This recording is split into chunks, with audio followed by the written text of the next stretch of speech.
before we hit record on this, we were talking about women in the construction industry, and I explained that as a business coach, I have worked with some. And it is an interesting space. Tell me where your interest comes from, and what your thoughts are on female directors and the difficulties they might face in the construction industry and the construction space.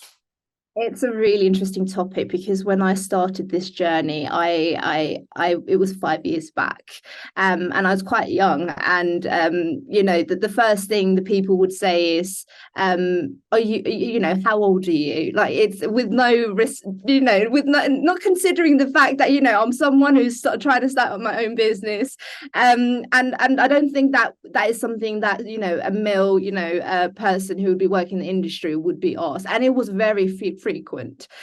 So I think the way to tackle it and handle it, it's kind of almost like I had to bring up my confidence, and I had to understand everything, and I've always felt like, in comparison to a male sort of contractor or someone in the construction industry, the female sort of contractor, anyone working within the construction industry who were female, and I would say especially in the ethnic minority as well, they always had to work extra harder. They always had to prove themselves. They knew what they were talking about, and otherwise they would almost be sort of looked down upon, if that makes sense. Obviously, you've raised three things there. You've raised age, you've raised gender, you've raised ethnicity, and it sounds like you've tackled this with a passion and a determination.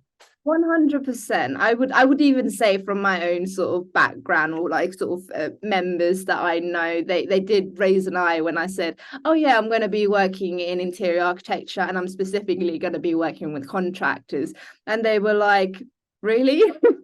But I did it because I knew I was very passionate about it. I knew what I was talking about, and I think a lot of people whom I've been speaking to within the industry are really, I think they're quite supportive in that, saying that women in construction, there's only a handful of us at the moment who are working in the industry, but in 2023 I'm seeing more and more people, especially women, who are working within the industry, whether they're in the property development or whether they're in the construction industry, and that's really motivating, and I'm really happy to see that, because me as a woman, I know the struggles, and only by coming together and working in this industry are we able to sort of prove that it's not just for men, but also for women who can sort of work in the industry.